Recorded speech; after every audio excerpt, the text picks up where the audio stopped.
on Saturday night, and I think it's December 7th.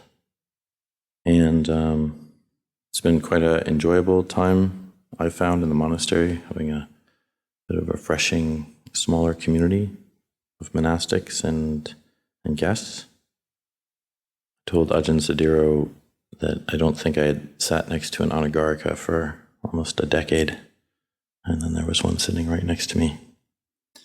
Not because I don't like anagarikas, but just the more senior you get, you kind of move up in the line and don't have that kind of opportunity. So it's been really nice having a smaller community. It's much more personal too. Just seeing a small family, dealing with a small family, and greeting each other in the morning, and just it feels quite spacious and pleasant. One of the themes that's been going around my head a little bit, and something I've been reflecting about, is, and I've taught about this before a little bit, but it's something that I believe Luang Por Pasno gave a teaching on to a young Obaso who was a monk here in the late 90s, so 1998 or 99. He was just at Berkeley First Tuesday, a Scot, and he's now married and has a daughter. There was some sort of thing he was speaking to Luang Por Pasno about, and Luang Por Pasno just suggested that he work with the experience of being misunderstood. I believe the words he used were being willing to be misunderstood. And that's an interesting thing, because often we might think that we don't really care so much about what others think of us, or it's not really a problem if we're misunderstood, especially if it's a situation where we haven't done anything that we think is worthy of criticism or blame. And the sense of, why does it matter if somebody thinks we are, then? What's the problem with that kind of situation? Because all that matters is that we know that we have done only something wholesome, or done something in the correct way. And I remember when I was fairly young, I really believed that was how it should be, that one shouldn't care about what others think. So there's two sides to that, of course, because if we go to the extreme of that and we really relate to others in a nonchalant way, and we just think it doesn't matter what other people think of me.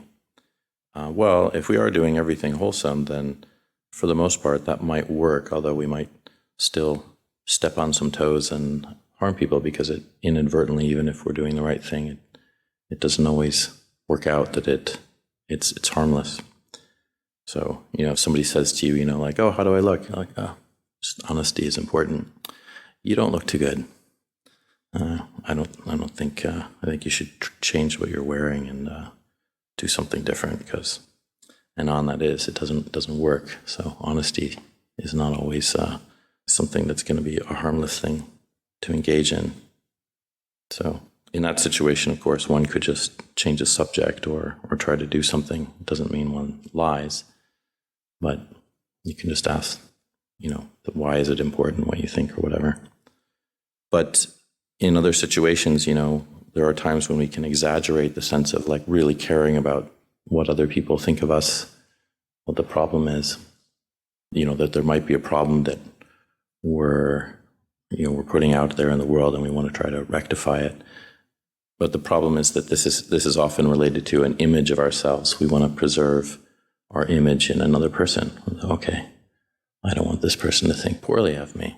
I want them to think I'm a good person, and I wouldn't want them to think that I'm doing anything manipulative or controlling, like trying to influence them about how they think about me. So we find that it's actually a control issue. Again, we're trying to control something out there. And so this comes up a lot. It comes up a lot, I find, just in my own experience, and I would guess in most people, it's just that sense of fear of judgment, fear of being wrong, worry about when we've done something wrong, if people think that we're a bad person or we're permanently just a terrible person. And so we worry. We worry about what others think. There's a story that I remember then Ajahn Cunda telling about Master Hua. It was a Master Hua story from the city of 10,000 Buddhas. And there was a time, I think it might have been more early on in his teachings, when he had some Western students, and he was teaching something either in a retreat way, or I'm not exactly sure what it was, but he was giving a teaching, and it was kind of understood at that time it wasn't appropriate. Let's say it was like the 8 precepts or something like that. It wasn't the time to eat. And this young man who was attending the retreat or attending his talk, day long, whatever it was, ended up buying like a really nice piece of, I'll have to just call it apple pie. And so he had this really warm apple pie, and he was but he didn't have time to eat it because the talk was about to begin. So he had bought this, and then he came back for this talk. And so he put it in I think he had like a pant pocket or one of those side pockets or something where you could slip it in there in a bag. And he was listening to Master Hua's talk, and he's just thinking about this apple pie. Just, oh, I can't wait to have this apple pie. It's just like so warm, and I'm so hungry. It's going to be so good. Wish I had some ice cream, but it's going to have to be good enough. And so this is what was going on during the talk. Hopefully you're not doing the same thing in this talk, but if you are, then maybe you're getting some more joy out of that, and good for you. But if not, then you can tune in again, or if you are. And what occurred was that the talk eventually finished, and there he is. He's finally got his moment. It's relief. Oh my goodness, it's finally finished. I can go find some place to have my apple pie. And I don't think he heard much from the Dhamma talk, and he walks outside, and he's looking for a place where can he eat this with some privacy, and he sees I think it was like a 2-story building, like a fire escape. So he goes kind of quickly up this fire escape, and he says, oh, at last. And he's standing there, and he starts to eat this apple pie, and he's just so just eating it kind of ravenously, like, oh, this is really good. Oh, I'm so happy I'm having this pie right now. And he's about halfway through the pie when all of a sudden, just out of his vision, he sees coming up that fire escape Master Hua. And so he doesn't know what to do, and he's got this pie in his hand, so he shoves the entire thing in his mouth that's left over. And now his mouth is very full, and he begins to walk. He knows, oh, walking meditation, I'll do walking meditation. So he starts to walk around the top of this roof, and it's kind of a square. And then Master Hua is there, so Master Hua also begins to walk, but he walks in the opposite direction. So they're making these kind of loops past each other. Master Hua is maybe on the inside, and he's on the outside. And so it's one time past him, and he doesn't feel like he can swallow because Master Hua is right there, and he doesn't want to look at him, but he thinks he might be watching him. So he's got this huge piece of pie in his mouth, and it's, salivating, and it's just getting all mixed with his saliva, and it's becoming mush, and you can just imagine the sweat beads coming down, and Master Hua is passing him, and they're passing each other. And then after the 3rd or 4th pass, Master Hua stops right where he is, and he stops, and he's kind of, heart is pounding. And Master Hua looks at him and says, how does it feel? And then he immediately turns around towards the fire escape and walks down and disappears. And the young man is just kind of stupefied. He's just, wow. So he does finally swallow, I think. I'm not sure about that part of the story, but I assume he does. And I don't think his apple pie tastes very good anymore, since it's like half saliva. And he's just left there with that teaching. How does it feel?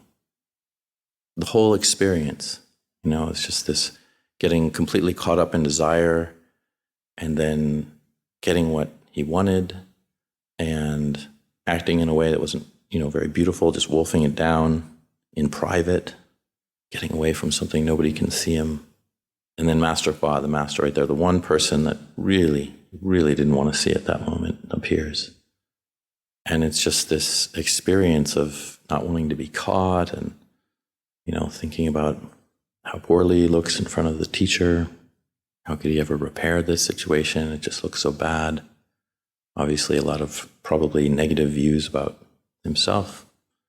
And then just this very simple teaching, how does it feel? And that's the beauty of the Buddha's teachings. That was the beauty of Master Fa's teaching in that moment. Master Fa didn't turn to him and say, you should be ashamed of yourself. He didn't say, you're a horrible person, you're a despicable person. Can't you follow the rules? Can't you do anything right? Whatever it might be that might have been going on in his own head for that young man, that Master Fa didn't say any of those things. It was just, how does it feel? And so as a reflection, just to bring this up in terms of this theme of being willing to be misunderstood, how does it really affect you in your own practice when you think about how that might come up for you, how that is when that sense of being judged by another person or criticized by another person is something that Tan Himiko brought up. We see that as something we don't want to experience. So I brought it up this morning in a reflection. And it was just about criticism and using it as an opportunity. And with a lot of us, the sense of criticism is we don't want to feel criticism from anyone. We don't want to, it's just not something, it's a worldly wind. We want to avoid it at all costs. I guess there are some people in the world who might say, I love criticism, just give it to me. Tell me how much you hate me, how terrible I am. And of course, we might appreciate something when somebody says something in the right way, but it's very hard to hear it because it's rare that it is said in the perfect way that we can hear it. Which is why the Buddha encouraged us to, whenever we do think there's something that somebody has something to say to us about our behavior that is valuable, then the Buddha says, actually, you should treat that like a gem. But mostly, I think most human beings don't. They more treat it like excrement. I don't want to be associated with this. I want to get away from it. It's like something that smells very terrible. And we don't want to have anything to do with it. And so with this theme about being misunderstood, that's what often can come up in the mind. It's like I've done something wrong. And the interesting aspect of that is that we're criticizing ourselves, but we're also assuming others are being critical of us, or they know what's up, or they think what's up, or they must think this about me. But that the reason Lumpur told Scott at the time, be willing to be misunderstood, is that there's a problem with us going to great lengths to try to essentially cover up our unwholesome behavior by explaining it away to someone else. Now, sometimes it's very important to explain something to someone. If there's been a genuine misunderstanding where someone was, again, as I started the talk talking about harming someone in some way, then yeah, there's always a reason to apologize or try to make amends. But often what we do in that situation is something very similar. We say, I'm sorry I said that, but you really deserved it. I shouldn't have said that, but it's something you really should have heard. And so that's not an apology at all, is it? When we're telling somebody the reason that we said something is actually okay. That's not a regret. That's actually saying, yeah, it was right for me to do that. So somehow using the word sorry in that way doesn't work. So I think one has to be very careful about the genuineness of what we're doing when we're seeking to explain ourselves to someone else. Are we doing that for them, or are we doing that for us? And it can be very tempting to try to explain ourselves away. I see this every day, not every day, but mostly every day. I'll have some food left in my bowl. And this is something that I've had as a continuing defilement. I think even when I was a kid, I just always kind of took more than I could eat. And then it's like, I do try to do something about it. Sometimes it's all right. Sometimes I'm like, yeah, okay, I did it. There's nothing left. Or just a couple of bites or whatever. But then, since I've been an Ajahn, there's always someone coming up and collecting my bowl. And so I look down, oh God, I did it again. And the person comes up to my bowl, and one of the junior members, and I just think, oh, this is embarrassing. Jeez, I'm supposed to be an inspiration, and I'm sure their bowl is completely empty. And they're just seeing this monk who's just taking too much again. And it's probably stuff that they wanted to eat. And so then I'm there, and I'm thinking like, okay, I'm going to try not to say anything. So, did it again, or whatever it was. Something sometimes comes out, and that's not for them. I recognize it's for me. It's like, oh, don't think poorly of me. And that's the conundrum that we face whenever we're trying to explain ourselves. The sense of like, is it for the other person or is it for us?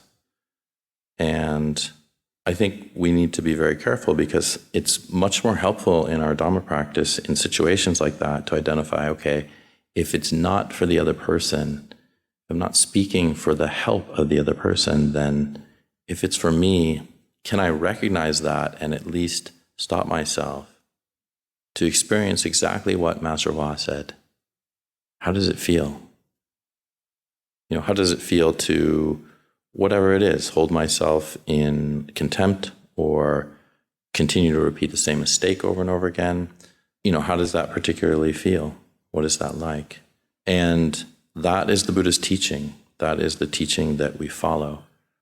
We're not actually taking on a practice to mortify ourselves, to torture ourselves. But that's often what we're doing with our own criticism, or holding ourselves in a particular way without saying that, actually examine life. This is exactly what we're trying to do, is to look at our experience. And this is very obvious. This is very obvious why we're doing this practice, but it's so easy to miss. It's so easy to miss. So I think one of the things that's very helpful is to look anytime we're explaining ourselves to another person, and to really ask ourselves, okay, do I need to do this? What's the intention here? What is my intention? There's another Master Hua story that's coming to mind, and it's not so much a story, but it's something that he would do to his disciples that I understand. I was told about this particular way of teaching. And he would basically say something to one of his students, and what he'd say to the student was basically asking them why they did a particular action.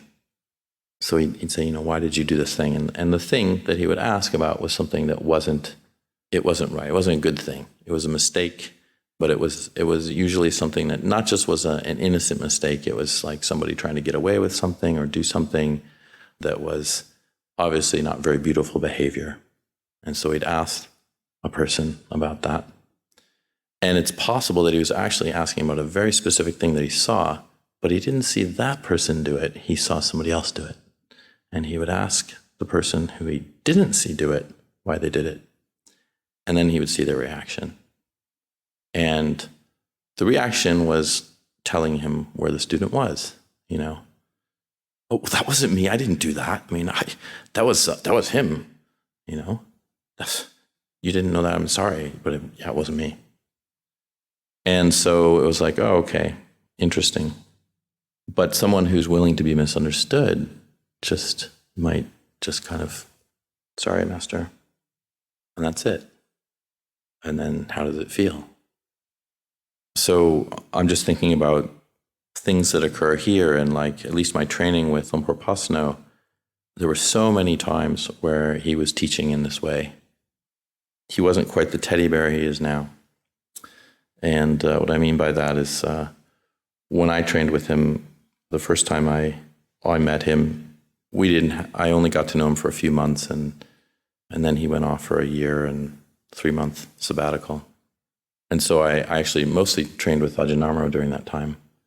It was just Ajahn Amaro here as the sole abbot, and then Lumpur came back. And I noticed that I appreciated Ajahn Amaro. I really enjoyed him as a teacher in many ways. But there are other ways where, which is very common, one can kind of be like, well, the teacher's job is to not allow you to always get what you want. And so when that happens, frustration can occur. And so some of those frustrations I had with Ajahn Amaro, then I would say like, well, Lumpur Pasano is coming back. And even though they were cohabits, I was like, well, this is going to be, he's going to be great.